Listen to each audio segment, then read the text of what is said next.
দেশ গঠন করা সম্ভব হবে না। আগামীর দেশ হবে ইসলামের দেশ, আগামীর দেশ হবে শরীয়তের দেশ, আগামীর দেশ হবে খেলাফতের দেশ। এর বাইরে যদি কেউ স্বপ্ন দেখে, সেই স্বপ্ন এই বৈষম্য বিরোধী ছাত্ররা পূরণ করতে দিবে না, দিবে না, দিবে না। কথা বলেন ঠিক কিনা?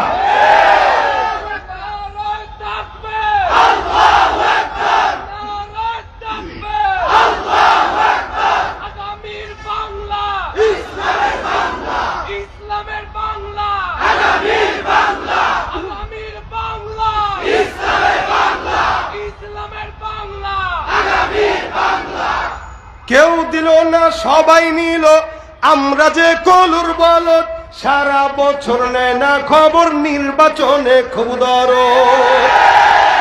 কেউ যদি দরদ দেখাইতে আসে, দরদ নেওয়া যাবে না, কারণ এই দরদ শুধুমাত্র ভোটের জন্য দরদ হয়।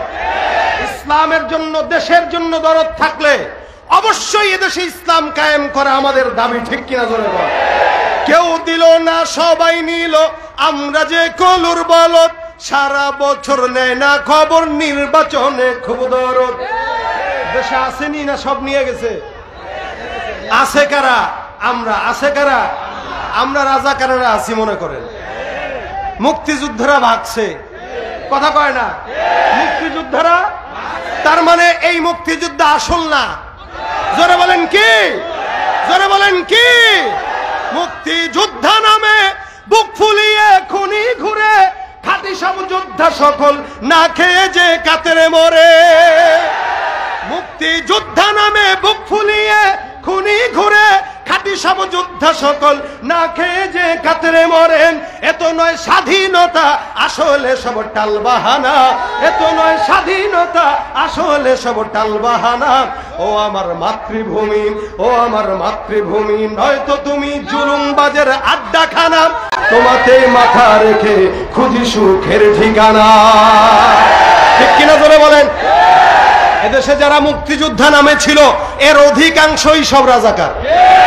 আর আসল মুক্তিযোদ্ধা এখন যারা এখানে বসায়, এরা চেনা গেছে তো।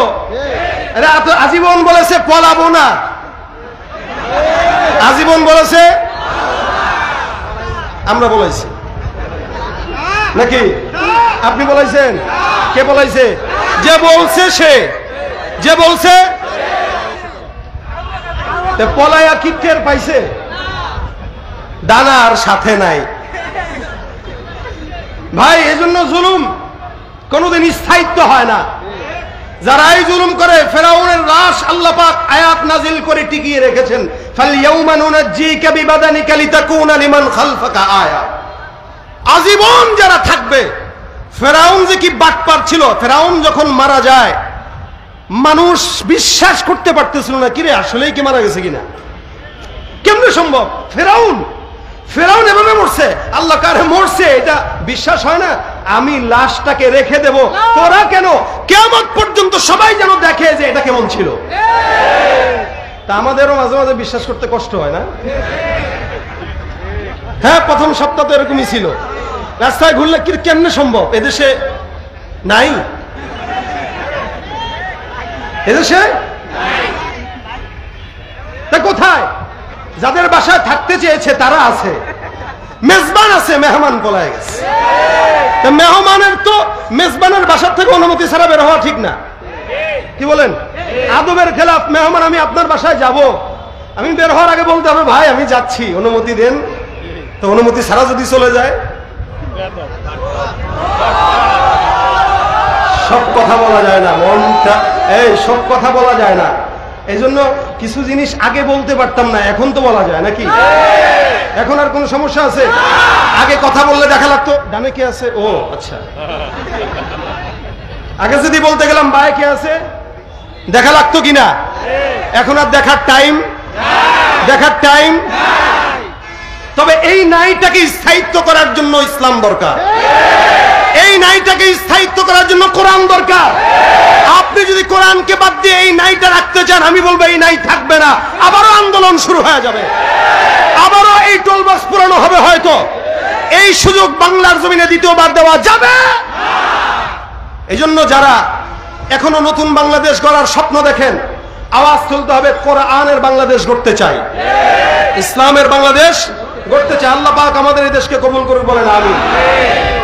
তো ভাই কথা আমি আগেই বলেছি, যেহেতু রেজাল্ট আমি জানি এখানে আমি আর পেশা বুঝুক, যেহেতু আমার বন্ধুবর রেজাল্ট আপনার সাহেব আপনাদেরকে গুরুত্বপূর্ণ বয়ান শুনিয়ে গেছেন, উনার পরে বয়ান আর হয় না। এই কারণে আমি আপনাদের সামনে গুরুত্বপূর্ণ কোনো কথা না, ভাঙাচোরা কথা বলবো। যেদিকেই কথা যায় যাক, যে কথা থেকে আমি উপকৃত হতে পারি ওই কথাগুলো আমরা নেব ইনশাআল্লাহ। এটা রবিউল আউয়াল মাস শুরু হয়েছে, এদেশে অনেক মানুষ সবাই মহব্বত করে রসুলকে, কোটি কোটি মানুষের ভিতরে যারাই মুসলমান সবাই রসুলকে মহব্বত করে, কিন্তু মহব্বতের ভিতরে কিছু ভুল থাকার কারণে মহব্বতটা ভালো জায়গায় হয় না, মহব্বতটা ইবাদত হয় না, গুনাহের কারণ হয়ে যায়। মহব্বত করার জন্য মহব্বতের শান দরকার আছে জানা, মহব্বতের সিস্টেম জানা দরকার আছে। বউরে মহব্বত করে যদি কেউ মা ডাকে থাকবে? ঠিক রাসূলকে মহব্বত করে যদি কেউ আল্লাহ বলে ফেলে, ইসলাম আছে আর দ্বীন আছে আর ঈমান থাকবে? সুতরাং এই মহব্বতের লেভেলটা জানা উচিত।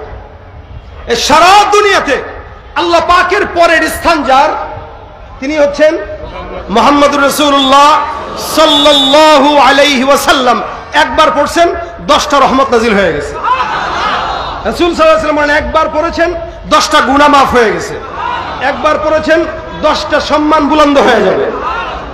শুধু তাই না, নবী বলেন কেউ যদি বেশি দুরূদ পড়ে, আকসারুহুম আলাইয়া সালাহ, কেউ যদি আমার উপরে বেশি দুরূদ পড়ে তা আমার উপরে ওয়াজিব হয়ে যায় তাকে সুপারিশ করে জান্নাতে নিয়ে যাওয়া।